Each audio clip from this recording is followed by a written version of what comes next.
Hello there. Are you a business analyst looking to learn about requirement gathering techniques? If so, this is the video for you. In this video, you're going to learn the requirement gathering process using the interview technique. By far, this is the most commonly used technique and highly recommended in BABOK version 3. In this video, you're also going to listen to a sample interview which is done as part of the case study. And at the end, I'm going to give you the interview framework, which you can use as a cheat sheet for conducting your future interviews. So stay tuned. We have a lot to cover. Let's get started. Okay, so let's get started. So if you've seen my other videos, I always use a case study and then drive the concepts. So similarly, we're going to use a case study here for this video as well. So in this video, the case study is going to be related to an owner of an Indian restaurant called ABC Cuisines. She's looking for an online home delivery service for a restaurant. Her restaurant is doing well in fine dining, and she wants to get this home delivery system started, particularly online through a website or a mobile app to expand her revenues. Raj is the business analyst who's part of the consulting firm who's hired to set this up. So he's going to use the interview technique to gather the high-level business requirements from her. Before we get into the details of the interview process can be divided into broadly three phases. Number one, before the interview. Number two, during the interview. Number three, after the interview. So these are all three phases, and there are a list of steps under each of them, which needs to be performed to ensure that you get the maximum benefit out of one interview session, which we are going to discuss in the subsequent slides. Okay, let's start to look at the steps involved in before the interview phase. So there are four key steps. Step number one, determine the a goal or outcome of the interview session. So in your mind, you should be very clear what is the expected outcome or goal out of the session. So if you look at our case study, Raj, the business analyst, is trying to gather the high level business requirements for the proposed online home delivery service. So the outcome he's trying to get out of the session would be the list of requirements 1, 2, 3, 4, and so on. Step number two, identify the participants of the interview.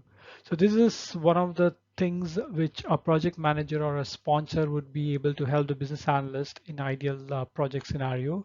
So should identify the list of key participants or key people. It can be SMEs or the business stakeholders who would be able to help to contribute to the goal or outcome of the interview session. So in this example case study, Raj is going to meet up with the owner of the restaurant, Anisha, who has this idea of this online home delivery service, and so she is the best person to get the requirements firsthand. Step number three, make a list of questions to ask. So there are two types of interviews which can be done: unstructured interviews and structured interviews. Unstructured is where you just block some time and get into the session and just go with the flow. There's no clear-cut agenda and there's no list of questions. And the structured interview is where you get into the interview session and you have a clear cut of questions, and the session is driven using those questions.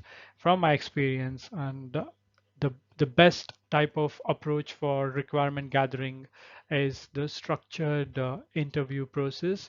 So you have a list of questions and you use that to drive the interview process. Again, there are two types of questions, open-ended and closed. Closed questions are the ones where the participants would be able to answer with an yes or no, or just a figure or a percentage. And then open-ended questions are those where the participants have to talk at length, give their view, give their thoughts. So a combination of open-ended and closed questions have to be used to get the required response from the participants. So in our example, case study, Raj is going to list out the open-ended and closed questions relating to the home delivery service, and he's going to use that to drive the interview process. And this is one bonus tip, and which is very effective. So once you made a list of questions, it is ideal to share it to the participants of the interview much before the interview session. So what this does is it gives them some time to look at the questions and be prepared during the session, rather than when you're in the session and you ask a question, they would like, okay, we'll get back to you. So this kind of avoids the back and forth. So it's a very good practice to share those list of questions as part of the invite to the interview session. Step number 4, book a place and time which is convenient for all the participants. So this is pretty straightforward. It can be a telephonic call, a video conferencing, WebEx session, or it can be in live meeting room where you meet all the participants face to face and conduct an interview session. So for our example case study, Raj is going to meet. Raj has a preliminary discussion with Anisha on the phone, and she has agreed to meet him the following Wednesday, 10 to 11 a.m. at the restaurant. So these are some key steps which has to be done before the interview, so that you're all prepared when you enter into the session. Let's move on to the next phase, which is during the interview. So this can be broken down into 3 key steps. First one is the beginning, middle, and third one is the close. So this is how you would be going. It's recommended to go with the interview session. So first off, you start off with the pleasantries. You make a humorous remark or you provide compliments to the process or the participants, and then you start off with the introductions. So you can start off with the introduction of yourself and then go around the table for introductions of all the participants, and then you clearly state what is the purpose or agenda of this particular session, so that it's very clear in the mind of all the participants or participant that what are we trying to achieve or what is the outcome of this session, so they would be able to contribute to it better. The next part is the middle. So this is where you would be using the predetermined questions which were shared with all the participants earlier, uh, and you would be using that to drive the session. So you'll be going one by one. You'll be asking the question and you'll be seeking the answers from the participant or the participants. So when this is happening, I would like to point out 2 things which will help. First one is the active listening. So when the participant is basically answering the question, you either nod if it's in the table, or you acknowledge it if it's a video or audio call, and also try to ask further questions on the points which was made by uh, the participant. So it basically gives them a view that you're actively listening and you're interested in what they have to say. And also other point is to take notes. It's very key to take notes of the session. Otherwise, there are a lot of chances you miss out on the key things which the the participants or the people who have told, and you again have to go back and reach out to them. So it's good to have a pen and notebook and make notes along the way. There are instances where you could also do an audio recording of the particular session, but if you want to do an audio recording, you have to get pre-approval, prior approval from all the participants of this particular session. And the last one is the close. So once all the questions and all the points or any concerns from all the people have been addressed, the last part is the close, where you thank all the participants for attending the session, for their time, and also you summarize all the key points which were discussed, and then you also give a clear view of what the next steps are, so that they are aware of what to expect. In the next slide of this video, you're going to listen to a example interview which is based on the case study. Raj, who's a business analyst, will be discussing with Anisha, who's the owner of the restaurant, on and trying to gather the high-level business requirements from her for this online home delivery service. So stay tuned for that, and then we'll come back and look at the phase three of the interview process. Hello, Anisha. Thanks for taking the time to meet me today. I would like to say you have a wonderful restaurant. Thanks, Raj, for appreciating my restaurant. Would you like to have some refreshments? Thanks for the offer, Anisha. I just had a cup of coffee on the way over, so I'm good. Thank you. Okay. All right, I think we can get started now. I'll start off with a quick introduction about myself. As you know, I'm Raj.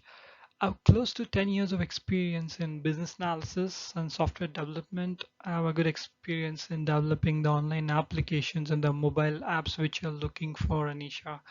And I'm working with the consulting firm now for close to 3 years now. And as we spoke over the phone, I am the business analyst for this project and I'll be your key contact. And the agenda for today is to understand your high level requirements for this online home delivery service. Thanks for the introduction, Raj. So, Anisha, I had emailed you my questions. Did you get a chance to look over them?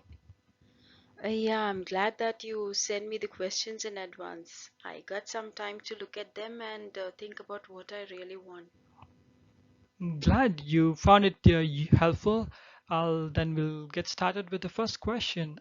So, could you provide a quick background about your restaurant and also the reason why you're looking for this home delivery, online home delivery service now?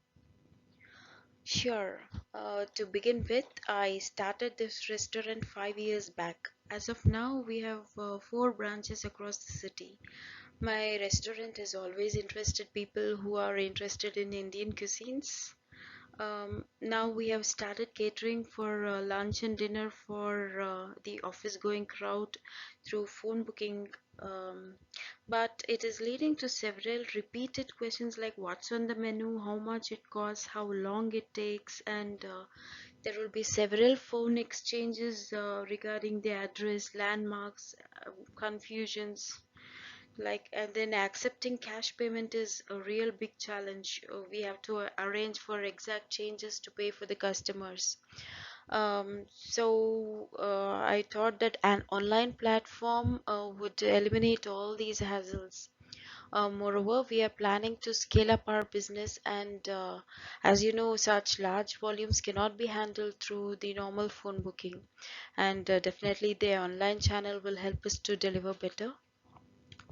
Thanks for the context and background, Anisha. Definitely, we would be able to help you with that. And based on the conversation and the answer you provided for this particular question, I also got a good view of the high level requirements. If I can summarize, you are looking for an online application which will allow the customers to able to see the menu, the price for the food items, and also allow them to book and confirm the delivery location. And also you would want to the customers to get an estimated time of arrival so that they know when the food would be arriving.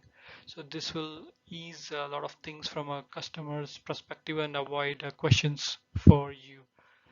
Is that right, Tanish? Anything you would like to add to these? Yeah, I would like to have a few other features like online payment.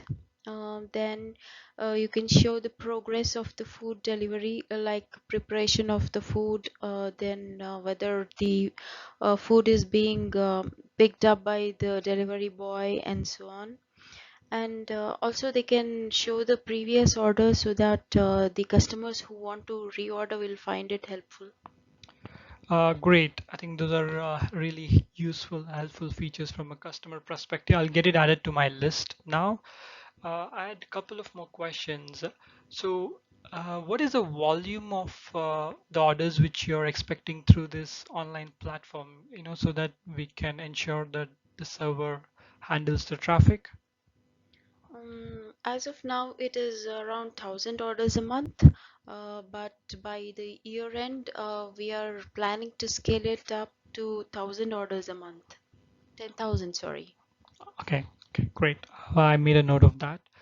The other question I had was you mentioned you want online application as well as a mobile app to accept orders from the customers.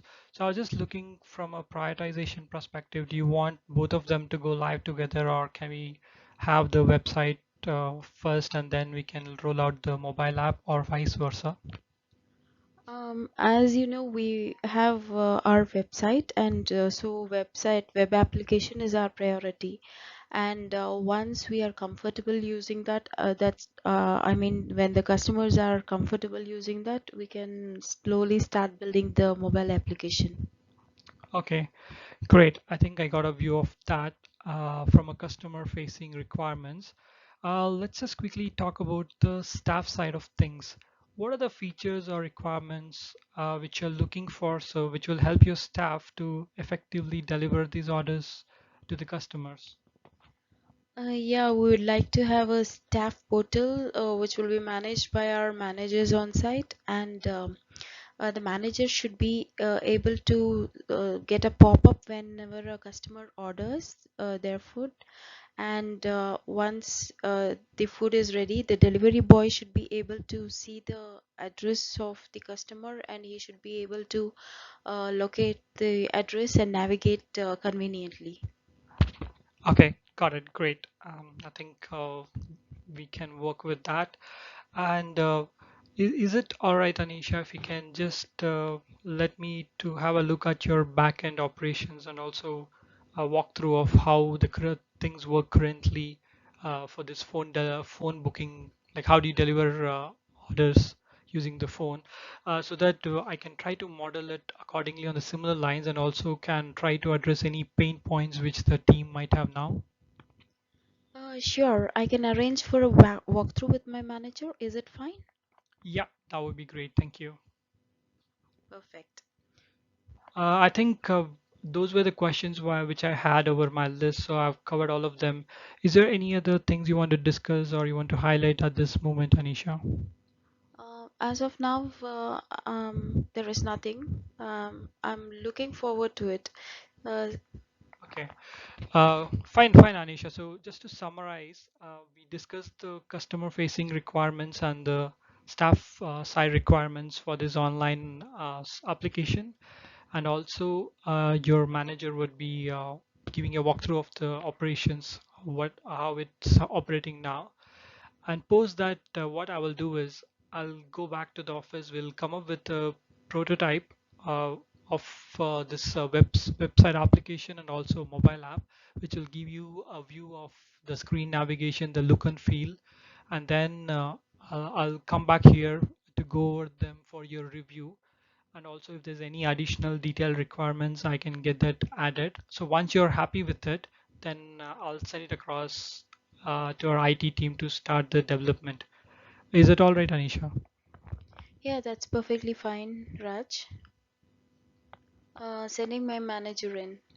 Okay, thanks, Anisha. Thanks for your time. Hope you found the interview clip useful.